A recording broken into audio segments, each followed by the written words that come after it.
तो अपने mobile screen पे आइए, गूगल क्रोम ओपन करना है। अब यहाँ पे एसएससी टाइप कीजिए। अब इसके एसएससी को ओपन कीजिए।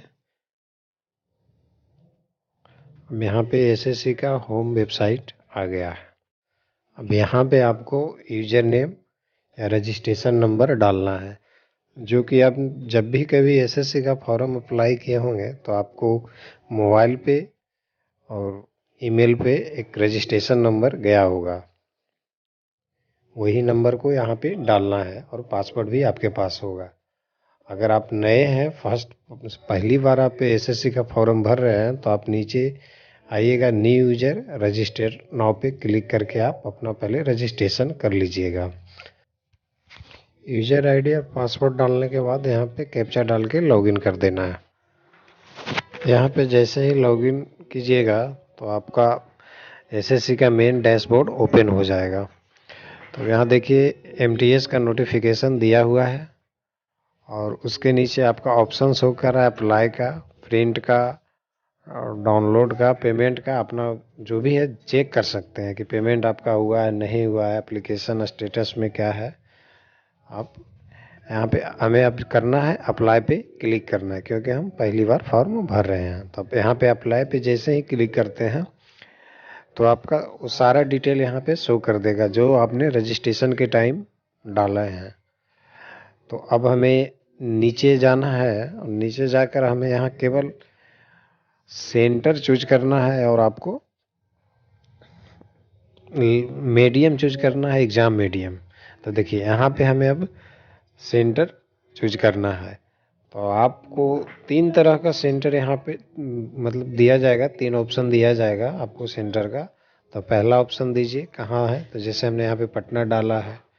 फिर आपको दूसरा ऑप्शन पूछा जाएगा। थोड़ा अभी सिस्टम एसएससी का सर्वर स्लो होने के कारण ऐसा हो रहा है कि थोड़ा लेट से खुलती है। अब देखिए यहाँ पे दूसरा आपको सेंटर चूज करना है कहाँ है, तो हम यहाँ पे हम मुजफ्फरपुर डाल रहे हैं। और अब यहाँ पे तीसरा भी चूज कीजिए जो आपकी सुविधा अनुसार हो। तो जैसे हम यहाँ पे भागलपुर सेलेक्ट कर रहे हैं।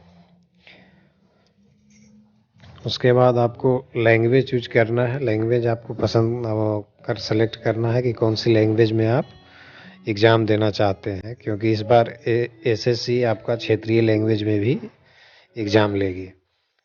तो आपको यहाँ पे लैंग्वेज जैसे हमने यहाँ पे हिंदी सेलेक्ट किया है तो उसको एक बार आप वेरीफाई भी कर देना है। उसके बाद आपको सेलेक्ट करना है कि आप एक्स सर्विसमैन है या नहीं है। तो अगर हैं तो आपको येस करने के बाद आपको सारा डिटेल भरना पड़ेगा। अगर नहीं है तो नो केवल कीजिए और नीचे आप आ जाइए।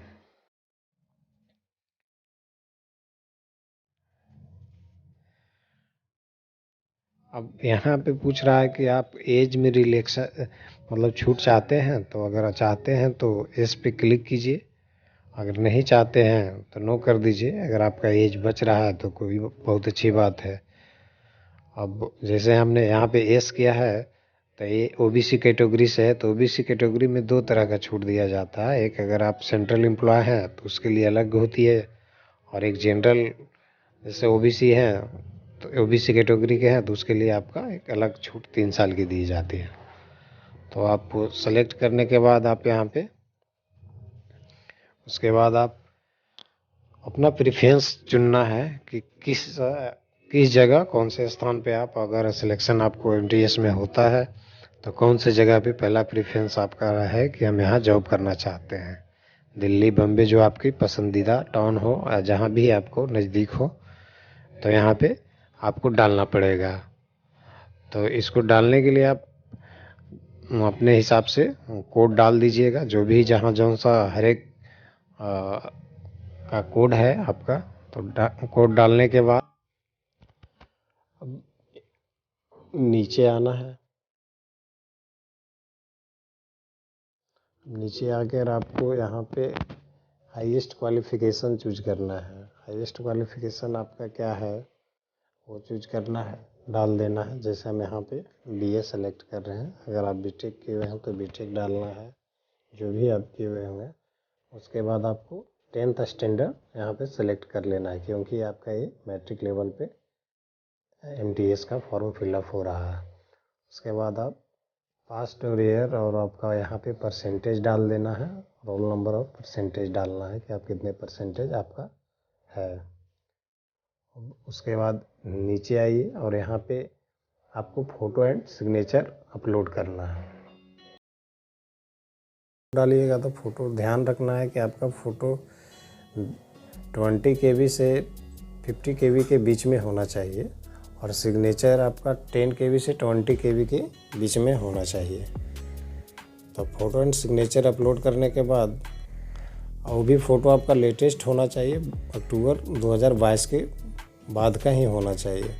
नीचे यहाँ पे आप आई एग्री पे क्लिक करके कैप्चा डाल देना है। और अब जैसे ही आप कैप्चा डालिएगा तो उसके बाद आप एक बार फॉर्म को प्रीव्यू कर लीजिए। प्रीव्यू कर लेने से आपको फ़ायदा होगा कि आपका कहीं पे कोई गलत डिटेल तो नहीं डलाया है। तो एक एक करके आप अपना सारा डिटेल चेक कर लीजिए, कैंडिडेट नेम, फादर्स नेम, आपका परसेंटेज, सेंटर जो भी है, आप एक एक करके अच्छी तरह से चेक कर लें। तब चेक हो जाए तो आपको नीचे सबमिट बटन मिलेगा। अब यहाँ पे सबमिट कर देना है। सबमिट पे क्लिक कीजिए और यहाँ पे एस कर देना है। अब जैसे ही एस कीजिएगा तो यहाँ 2 ऑप्शन आ रहा है, प्रिंट का एंड पेमेंट एस का। तो अगर आप पेमेंट करना चाहते हैं तो एस पे क्लिक कीजिए। तो यहाँ पे हमें ऑनलाइन सेलेक्ट कर रहे हैं क्योंकि हम ऑनलाइन पेमेंट करेंगे। ऑनलाइन सेलेक्ट करने के बाद सबमिट करते हैं और अब यहाँ पे SBI नेट बैंकिंग को क्लिक कर रहे हैं। अब यहाँ पे आप अपना यूज़र ID एंड पासवर्ड डालकर लॉगिन कर देना है और लॉगिन करके आपका OTP आएगा मोबाइल पर, डालकर पेमेंट को कंफर्म कीजिए।